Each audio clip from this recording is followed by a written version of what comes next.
Hello friends, आप सभी का जीके क्लासेज में हार्दिक स्वागत है। आज करेंगे हम हरियाणा जीके के प्रीवियस ईयर क्वेश्चंस। तो आपको भी साथ ही साथ आंसर देते रहना है और कमेंट बॉक्स में कमेंट करके बताना कि आपका स्कोर कितना रहा।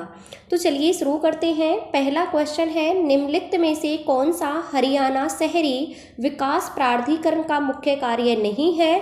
तो ये नहीं है संपत्ति कर की वसूली करना। संपत्ति कर की वसूली करना ये इसका कार्य नहीं है। बाकी शहरी क्षेत्र के विकास को बढ़ावा देना, भूमि का अधिग्रहण, विकास और निपटान करना, निर्माण परियोजनाओं का दायित्व लेना, ये सारे की सारे क्या हैं, इसके कार्य हैं।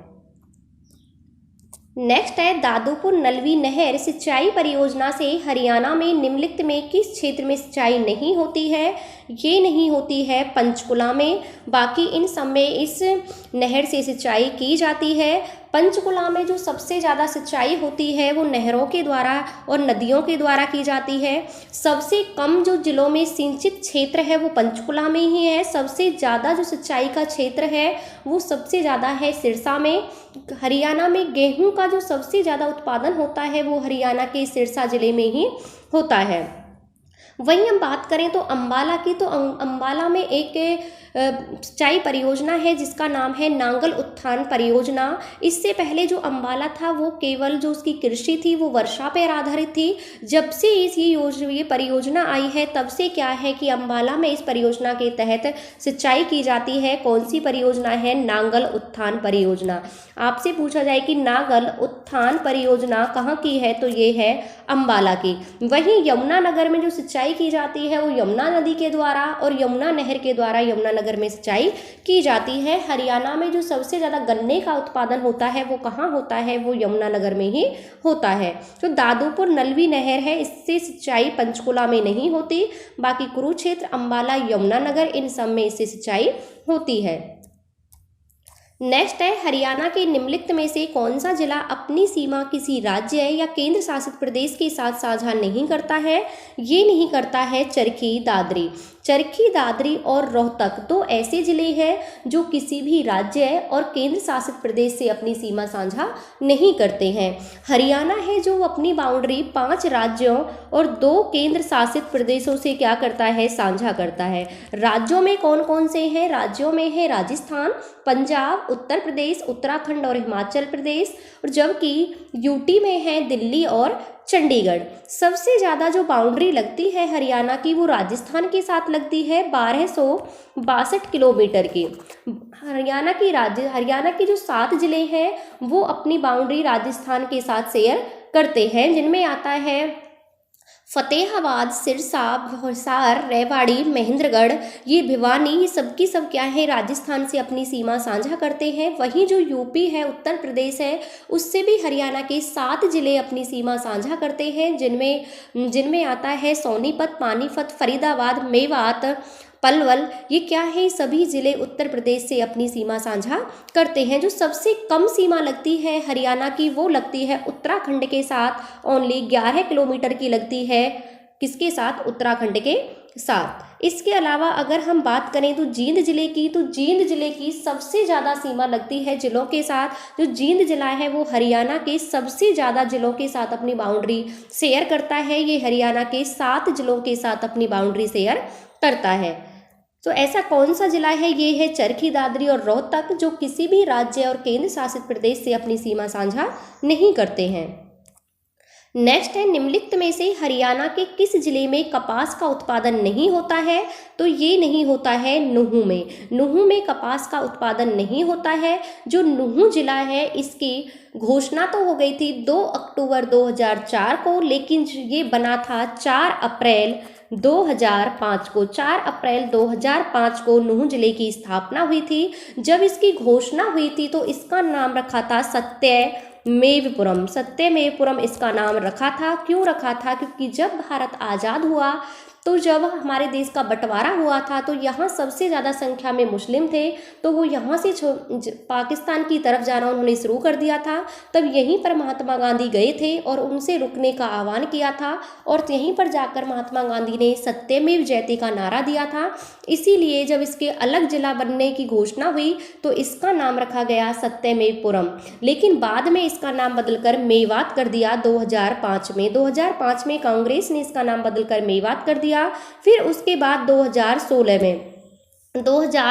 में भाजपा ने इसका नाम बदलकर क्या कर दिया, नूहू कर दिया। अब इसका नाम क्या है, नूहू है। नूहू का जो मंजीरा और रतवाई नृत्य सबसे ज़्यादा प्रसिद्ध है। कई बार पूछा जाता है कि मंजीरा नृत्य, मंजीरा और रतवाई ये कहाँ के फेमस हैं, ये हैं हरियाणा के नूहू जिले के सबसे ज़्यादा फेमस नृत्य हैं। वहीं पर हम बात करें तो जो नूहू जिला है वो लिंगानुपात में तो सबसे ऊपर है, और जबकि वो साक्षरता दर में सबसे निचले स्थान पर है। सबसे कम जो साक्षरता है वो मेवात में ही है, नूहू में ही है, और सबसे ज़्यादा लिंग अनुपात है वो भी कहाँ का है, वो भी मेवात का है।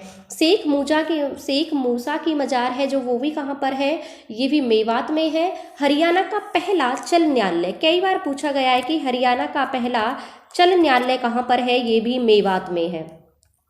एक क्वेश्चन बार बार रिपीट हुआ है कि दूरदर्शन का रिले स्टेशन, तो दूरदर्शन का जो रिले स्टेशन है वो भी फिरोजपुर झिरका में है, जो कि मेवात में ही आता है। शहीद हसन खां मेवाती जो कि बाबर से टकराए थे और बहादुरी के साथ उनका सामना किया था, तो उनके नाम पर एक मेडिकल कॉलेज है, शहीद हसन खां मेवाती मेडिकल कॉलेज। ये कहाँ है, ये भी मेवात के नल्लड़ में ही है। तो ये भी आपको नूहू के बारे में याद रखने हैं। इसके अलग हम बात करें तो सबसे ज़्यादा कपास का उत्पादन होता है वो होता है सिरसा में, लेकिन जो कॉटन सिटी कहा जाता है वो कहा जाता है पलवल को। नेक्स्ट है हरियाणा की लूर नृत्य के बारे में निम्नलिखित में से कौन सा सत्य है। तो लूर नृत्य के बारे में सत्य है कि ये बांगर का एक प्रसिद्ध नृत्य रूप है। कैसा है, बांगर का नृत्य रूप है। इसके बाद है ये नृत्य पुरुषों द्वारा चांदनी रात में किया जाता है, नहीं, ये नृत्य पुरुषों द्वारा नहीं किया जाता। ये नृत्य किसके द्वारा किया जाता है, ये महिलाओं के द्वारा किया जाता है, क्योंकि जो लूर है, लूर का अर्थ ही क्या होता है, लूर का अर्थ होता है लड़के। तो ये नृत्य किसके द्वारा किया जाता है, महिलाओं के द्वारा किया जाता है। दूसरा, ये नृत्य जुलूस के साथ होता है, नहीं, क्योंकि इस नृत्य में प्रश्न और उत्तर पूछे जाते हैं, सिर्फ क्वेश्चंस और आंसर किए जाते हैं। यह नृत्य घेरे के भीतर जोड़े में किया जाता है, नहीं, क्योंकि इस नृत्य में पुरुष भाग नहीं लेते हैं। यह बागड़ क्षेत्र का प्रसिद्ध नृत्य है और ये नृत्य होली के समय किया जाता है। और सबसे पहले 1970 में गणतंत्र दिवस पर भी क्या किया गया था, इसको प्रस्तुत किया गया था। इसके अलग हम और नृत्य की बात करें तो झूमर नृत्य। झूमर नृत्य आया कहाँ से है, पंजाब से आया है। इसे हरियाणा का गिद्दा कहा जाता है। कौन से नृत्य को, झूमर नृत्य को। झूमर नृत्य को हरियाणा का गिद्दा कहा जाता है। इसके अगर हम बात करें तो धमाल नृत्य की, तो धमाल नृत्य क्या है, खुशी के अवसर पर किया जाता है। जब फसल पककर तैयार हो जाती है तो चांदनी रात में खुले खेतों में इसको किया जाता है। कौन से नृत्य को, धमाल नृत्य को। धमाल नृत्य को चांदनी रात में किया जाता है और ये हरियाणा का सबसे प्राचीन नृत्य है। कई बार पूछा गया है कि हरियाणा का सबसे प्राचीन नृत्य कौन सा है, तो ये है धमाल, क्योंकि ये महाभारत के समय का है। ऐसा कहा जाता है कि जो धमाल नृत्य है वो कब का है, वो महाभारत के टाइम का है। अगर हम हरियाणा में बात करें तो महेंद्रगढ़ और झज्जर में सबसे ज़्यादा लोकप्रिय नृत्य है। और जो एक आता है खेड़ा नृत्य। खेड़ा नृत्य कब किया जाता है, किसी बुजुर्ग की मृत्यु के पर शोक के अवसर पर किया जाता है। कौन सा नृत्य, खेड़ा नृत्य। वहीं फाग नृत्य जो है वो फागुन के महीने में किया जाता है। ये स्त्री पुरुष दोनों के द्वारा किया जाता है। तो इस क्वेश्चन का राइट आंसर है ऑप्शन ए। नेक्स्ट है भारत के पर्यावरण मंत्रालय द्वारा निम्नलिखित में से किस पारिस्थितिकी संवेदनशील क्षेत्र को के रूप में नामित नहीं किया गया है। तो ये किसे नहीं किया गया है संवेदनशील क्षेत्र के रूप में, तो ये नहीं किया गया है खौलही रैतान। खौल ही रहतान जो वन्य जीव अभ्यारण्य है इसे नहीं किया गया है संवेदनशील क्षेत्र के रूप में। इसके अतिरिक्त कालेश्वर, नाहर और खपरवास इनको किया गया है। कालेश्वर जो वन्य जीव अभ्यारण्य है यमुनानगर में है, यहाँ पर साल के पेड़ों की अधिकता मिलती है। वहीं पर नाहर सिंह वन्य जीव अभ्यारण्य की हम बात करें तो ये रेवाड़ी में है, जबकि नाहर सिंह का जो किला है वो कहाँ पर है, वो है बल्लभगढ़ में। खपरवास जो वन्य जीव अभ्यारण्य है ये कहाँ पर है, ये है झज्जर जिले में, जिसकी स्थापना हुई थी 1985 में। खौल ही रहतान वन्य जीव अभ्यारण्य कहाँ पर है, ये है पंचकुला में। हरियाणा में जो कुल पक्षी अभ्यारण्य है वो कितने हैं, वो 8 हैं। ये क्वेश्चन कई बार रिपीट हुआ है कि हरियाणा में कितने अभ्यारण्य हैं, तो हरियाणा में जो मुख्य तौर से हैं वो 8 ही अभ्यारण्य हैं। राष्ट्रीय राजमार्ग संख्या 2 हरियाणा की निम्नलिखित में से किस जिले से होकर गुजरता है। जो NH2 है ये गुजरता है हरियाणा के फरीदाबाद से। हरियाणा का दिल्ली से होता हुआ ये सीधा आगरा मथुरा तक जाता है, मथुरा आगरा तक जाता है। तो इस पर कौन कौन से हैं, इस पर फरीदाबाद और पलवल। फरीदाबाद और पलवल ये दोनों कहाँ पर हैं, ये NH2 पर ही है। नेक्स्ट है, निम्नलिखित में से कौन सी नदी हरियाणा से होकर नहीं बहती है। तो कौन सी नदी है जो हरियाणा में नहीं बहती है, ये है महानदी। महानदी जो है वो हरियाणा में नहीं बहती, जबकि घग्गर, साहिबी और इंदौरी ये क्या है, ये हरियाणा की नदियां हैं। जो घग्गर नदी है वो हिमाचल प्रदेश के समीप डागसाई की पहाड़ियों से निकलती है, और हरियाणा में जो प्रवेश करती है घग्गर नदी वो कहाँ से करती है, ये करती है कालका पंचकुला से। कालका पंचकुला से ये हरियाणा में प्रवेश करती है। उसके बाद ये पंचकुला, अंबाला, कैथल, फतेहाबाद, सिरसा होते हुए ये राजस्थान के हनुमानगढ़ जिले में प्रवेश कर जाती है। कौन सी नदी, घग्गर नदी। और इस पर कई बांध बने हुए हैं, जैसे कि दीवानवाला, छामला बांध, ओट्टू बांध। ओट्टू बांध तो कई बार रिपीट हुआ है कि ओट्टू जो बांध है वो कौन सी नदी पर है, तो घग्गर नदी पर है। अगर हम जिले की बात करें तो कौन से जिले में है, ये है सिरसा जिले में। वहीं जो साहिबी नदी है ये राजस्थान की मनोहर और जीतगढ़ की पहाड़ियों के पास से निकलती है। जीतगढ़ की पहाड़ियों के पास से निकलती है। और हरियाणा में कोट कासिम है, कहाँ पर, रेवाड़ी में। हरियाणा के कोट कासिम रेवाड़ी से ये हरियाणा में प्रवेश करती है। कौन सी नदी, साहिबी नदी। और इसी पर बना हुआ है मसानी बैराज। मसानी जो बांध है यानी मसानी जो बैराज है वो कौन सी नदी पर बना हुआ है, ये बना हुआ है साहिबी नदी पर। वहीं हमें इंदौरी नदी की बात करें तो ये भी मेवात की पहाड़ियों से इंदौरी किले के पास से निकलती है, इसीलिए इसका नाम इंदौरी नदी पड़ा है। आगे जाकर ये 2 भागों में बढ़ जाती है। इसकी एक जो शाखा है वो कहाँ से, वो पटौदी गुरुग्राम से क्या है, हरियाणा में प्रवेश करती है। और कौन सी नदी में मिल जाती है, ये आगे जाके साहिबी नदी में मिल जाती है। और एक जो शाखा है इसकी वो रेवाड़ी से प्रवेश करती है, और वो कहाँ पर मिल जाती है, दोनों ही शाखाएं आगे जाकर साहिबी नदी में मिल जाती हैं। तो इस क्वेश्चन का राइट आंसर है महानदी हरियाणा की नदी नहीं है।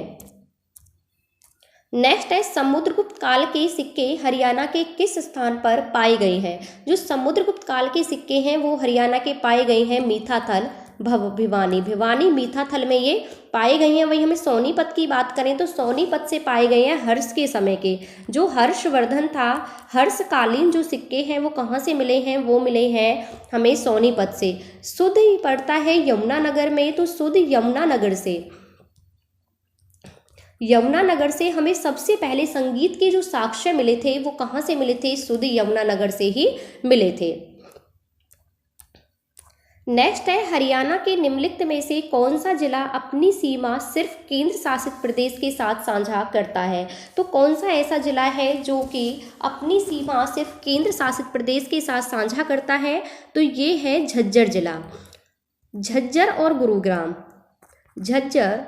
गुरुग्राम 2 ऐसे जिले हैं जो अपनी सीमा किसी अन्य राज्य के साथ तो शेयर नहीं करते हैं, लेकिन ये दोनों की दोनों केंद्र शासित प्रदेश के साथ अपनी सीमा साझा करते हैं। और वो केंद्र शासित प्रदेश कौन सा है, वो है दिल्ली के साथ ये दोनों अपनी सीमा साझा करते हैं। बाकी इनकी सीमा किसी अन्य राज्य के साथ नहीं लगती है।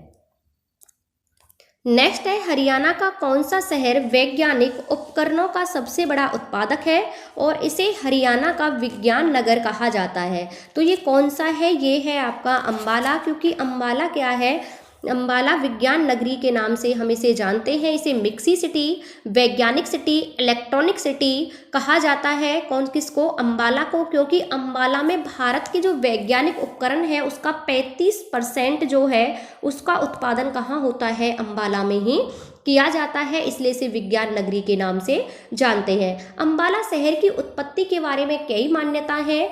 इसका नाम क्यों पड़ा? कभी कहा जाता है कि आमों की अधिकता के कारण, क्योंकि अम्बाला में सबसे ज़्यादा आम मिलते हैं, इसीलिए इसका नाम अम्बाला पड़ा। कुछ कहते हैं कि अम्बाला शहर की उत्पत्ति महाभारत की जो अम्बालिका है, अम्बालिका के नाम पर क्या हुई है? अम्बाला की का नाम पड़ा था अम्बाला जिले का। इसके अगर हम बात करें तो एक है डिस्ट्रिक्ट गजेटियर, उसके अनुसार वो कहते हैं, उनमें कहा गया है कि 14वीं शताब्दी में अम्बा राजपूत थे और उन्होंने इसकी स्थापना करी थी, उन्हीं के नाम पर इसका नाम क्या पड़ा था? अम्बाला पड़ा है। नेक्स्ट है हरियाणा गोवंश संरक्षण गौ संवर्धन अधिनियम कब लागू किया गया? ये किया गया 2015 में। 2015 में इसे हरियाणा में लागू किया गया और हरियाणा ऐसा करने वाला भारत का पहला राज्य बना था।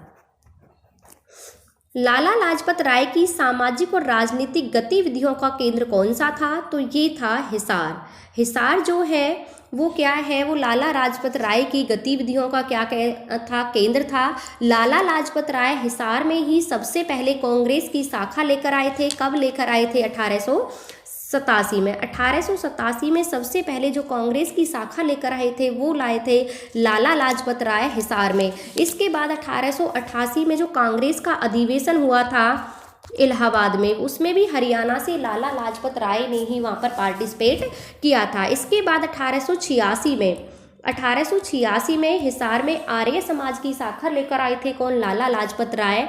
और उसके बाद हिसार में जो नागौरी गेट है, हिसार में जो नागौरी गेट है, तो नागौरी गेट पर आर्य समाज मंदिर का निर्माण किसने करवाया था? आर्य समाज मंदिर का निर्माण लाला लाजपत राय ने ही कराया था। लाला लाजपत राय की कर्मभूमि हिसार थी और हिसार में उन्होंने 11 साल तक वकालत की थी लाला लाजपत राय ने। नेक्स्ट है हरियाणा में 1999 में किस बैराज की जगह हथनीकुंड बैराज ने ले ली थी? ये ले ली थी ताजेवाला बैराज ने। ताजेवाला बैराज ने इसकी जगह ले ली थी। पहले इसका नाम था पहले इसका नाम था ताजेवाला और बाद में इसका नाम क्या हो गया? हथनीकुंड बैराज। और ये कौन सी नदी पर है? ये है यमुना नदी पर। और ये जिले की हम बात करें तो जिले में कौन सा है? ये है यमुनानगर में। यमुनानगर जिले में ये यमुना नदी पर है कौन सा? ताजेवाला बैराज। यमुना नदी है जो वो बंदरपूछ की पहाड़ियों से निकलती है और हरियाणा में वो यमुनानगर के कलेसर ताजेवाला के पास से ही ये हरियाणा में प्रवेश करती है। कौन सी नदी? यमुना नदी। और ये ही हरियाणा और उत्तर प्रदेश के बीच 320 किलोमीटर की क्या बनाती है? सीमा बनाती है। ये एक 12मासी नदी है क्योंकि इसमें 12 महीने क्या होता है? पानी रहता है। वर्तमान में जो हरियाणा है वो यमुना नदी के किनारे बसा हुआ राज्य है। कई बार पूछा गया है कि हरियाणा कौन सी नदी के किनारे बसा हुआ है, तो ये बसा हुआ है यमुना नदी के किनारे। अगर हम प्राचीन समय की बात करें तो वो कौन सी नदी के किनारे बसा हुआ था? सरस्वती नदी के किनारे बसा हुआ था। लेकिन अब जो सरस्वती नदी है वो क्या है? वो विलुप्त हो चुकी है। तो अब ये कौन सी नदी के किनारे है? अब ये है यमुना नदी के किनारे। तो ताजेवाला बैराज वो कहाँ पर है? ये है यमुनानगर में। अगर हम यमुना नदी की और बांध की बात करें तो लखवार, रेणुका और किसाऊ, ये सारे की सारे बांध भी कौन सी नदी पर हैं? ये भी यमुना नदी पर ही बने हुए हैं। नेक्स्ट है 1526 में पानीपत के प्रथम युद्ध में किस राजा को बाबर ने पराजित किया था? तो ये किसको किया था? ये किया था इब्राहिम लोदी को। 21 अप्रैल 1526 को पानीपत का पहला युद्ध होता है जिसमें इब्राहिम लोदी की हार होती है, बाबर की जीत होती है। यहीं से पड़ती है भारत में मुगल वंश की नींव। मुगल वंश की नींव इसी युद्ध के बाद भारत में पड़ती है और बाबर ही उसकी नींव डालते हैं। इसके बाद जो पानीपत में वो 3 युद्ध हुए थे। पहला हुआ था 1526 में इब्राहिम लोदी और बाबर के बीच, जिसमें इब्राहिम लोदी की हार हो जाती है। और दूसरा जो युद्ध हुआ था वो हुआ था 1556 में। 5 अप्रैल 1556 में ये युद्ध होता है पानीपत का दूसरा युद्ध। अकबर और हेमू के बीच, जिसमें क्या है, हेमू की हार होती है और अकबर की जीत होती है। वहीं तीसरा युद्ध होता है अहमद शाह अब्दाली और मराठों के बीच, इसमें मराठों की हार होती है। तीसरा युद्ध कब होता है, ये होता है 14 जनवरी 1761 को। पानीपत का तीसरा युद्ध 14 जनवरी 1761 को होता है। इसमें मराठों की हार होती है और अहमद शाह अब्दाली इसमें जीत जाता है। पानीपत के पहले युद्ध को जीतने के बाद ही बाबर ने काबुली बाग का निर्माण करवाया था। कौन से बाग का, काबुली बाग का निर्माण करवाया था, जो इन्होंने अपनी पत्नी काबुली की याद में कराया था। और ये काबुली बाग का निर्माण कहाँ करवाया था, पानीपत में ही करवाया था। इब्राहिम लोदी का जो मकबरा है वो भी कहाँ पर है, वो भी पानीपत में ही स्थित है। नेक्स्ट है, हरियाणा में राष्ट्रीय अश्व अनुसंधान संस्थान कहाँ स्थित है। तो ये कहाँ स्थित है, ये है हिसार में। अगर भैंस अनुसंधान केंद्र, अश्व अनुसंधान केंद्र, ये कहाँ पर हैं, ये हैं आपके हिसार जिले में स्थित हैं। वर्तमान में हरियाणा में कितने वन्य जीव अभ्यारण्य हैं, ये भी कराया था। वर्तमान में हरियाणा में जो हैं वो 8 वन्य जीव अभ्यारण्य हैं, जिनमें आता है कलेसर। कलेसर कहाँ पर है, यमुनानगर में। वहीं 2 है झज्जर में, भिंडावास और खपरवास। वहीं 1 है सिरसा में अबूब शहर वन्य जीव अभ्यारण्य, जो कि हरियाणा का सबसे बड़ा अभ्यारण्य है। और काला तीतर की जन्म स्थली भी किसको कहा जाता है, अबूब शहर वन्य जीव अभ्यारण्य को कहा जाता है। कुरुक्षेत्र में है छिलछला वन्य जीव अभ्यारण्य। वहीं गुरुग्राम में है सुल्तानपुर पक्षी अभ्यारण्य। सरस्वती जो वन्य जीव अभ्यारण्य है वो कहाँ पर है, वो कैथल और कुरुक्षेत्र की सीमा पर स्थित है। वहीं पर खौल ही रहतान और वीर शिकारगढ़, ये दोनों कहाँ हैं, ये हैं पंचकुला में। नेक्स्ट है, हरियाणा में गुलाम वंश का प्रथम मुस्लिम शासक कौन था, ये था कुतुबुद्दीन ऐबक। कुतुबुद्दीन ऐबक हरियाणा में गुलाम वंश का प्रथम मुस्लिम शासक था, क्योंकि गुलाम वंश की स्थापना हुई थी, यानी कि नींव डाली थी वो कुतुबुद्दीन ऐबक ने ही की थी। जब मोहम्मद गौरी और पृथ्वीराज चौहान के बीच तराइन का युद्ध होता है। तराइन में 2 युद्ध होते हैं, एक होता है 1191 में और दूसरा होता है 1192 में। ये दोनों युद्ध होते हैं मोहम्मद गौरी और पृथ्वीराज चौहान के बीच।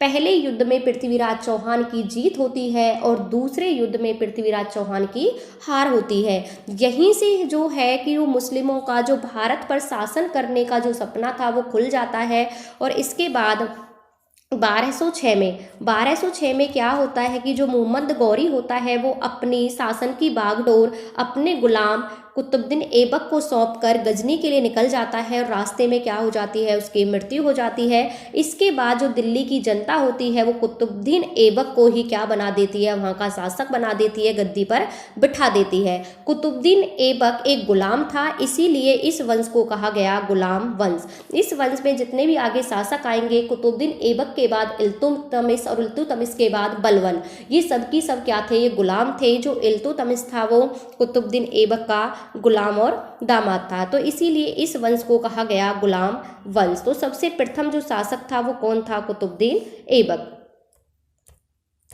नेक्स्ट है, कौन सी नदी हरियाणा की जीतगढ़ के पास मेवात पहाड़ियों से निकलती है। तो कौन सी नदी निकलती है, इस क्वेश्चन का आंसर आप कमेंट बॉक्स में बताना, क्योंकि मैंने थोड़ी देर पहले ही बताया है कि कौन सी नदी जीतगढ़ और मनोहर की पहाड़ियों के पास से निकलती है। तो इस क्वेश्चन का आंसर आपको बताना है।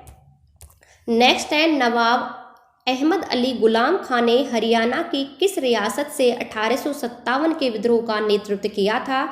तो ये किसने किया था, ये किया था इसने फर्रुखनगर से। फर्रुखनगर से जो नेतृत्व किया था वो अहमद अली गुलाम खां ने किया